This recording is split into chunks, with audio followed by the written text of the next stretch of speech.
সর্বহারা হয়ে গেছি আমি। ওই ছেলের উপর আশা ভরসা বহু ছিল।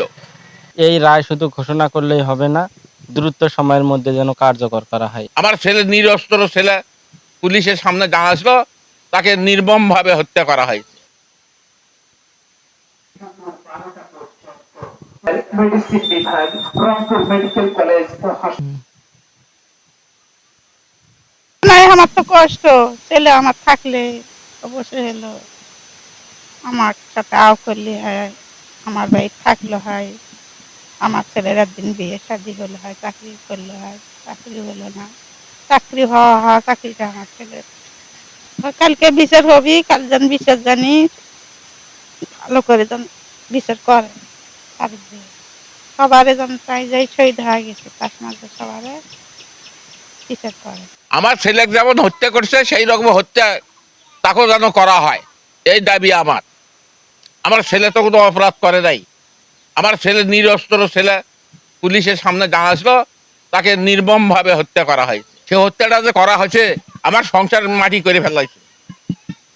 আমার ছেলেদের জানেন তো, সাধারণ পরিবার, কিষেন মজুর খাটি খাওয়া মানুষ। আমার বাড়ির যেই লেখাপড়া করছিল এখন চাকরি হাতত পায় পায় অবস্থা। অনার্স পাস করছিল, তার নির্বন্ধন টিকছিল, তা তো লিখিত পরীক্ষাতে পাস করছিল। সর্বহারা হয়ে গেছি আমি। ওই ছেলের উপর আশা ভরসা বহু ছিল। তো আগামীকালকে 9 তারিখে আইসিডিতে দায়েরকৃত মামলার রায় আগামীকালকে হবে। তো আমরা চাই আবু সাইদ হত্যার সাথে প্রত্যক্ষ এবং পরোক্ষভাবে যারা জড়িত তাদের সর্বোচ্চ শাস্তি মৃত্যুদণ্ড, এবং যারা এই মামলার সাথে পরোক্ষভাবে জড়িত আছে তাদের যেন আইন অনুযায়ী, দেশের আইন অনুযায়ী তাদের যেন সর্বোচ্চ শাস্তির ব্যবস্থা করা হয়। এবং এই রায় শুধু ঘোষণা করলেই হবে না, দ্রুত সময়ের মধ্যে যেন কার্যকর করা হয়, এটাই আমরা চাই।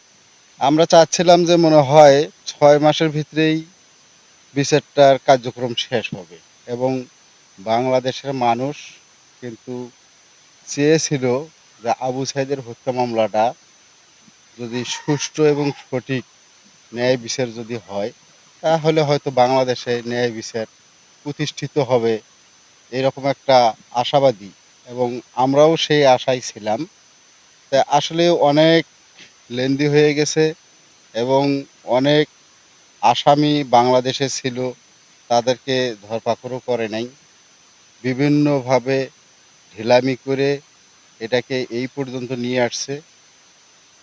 তা যাক, আলহামদুলিল্লাহ, আমরা আশা করি এখনো যে হয়তো ন্যায় বিচার পাবো।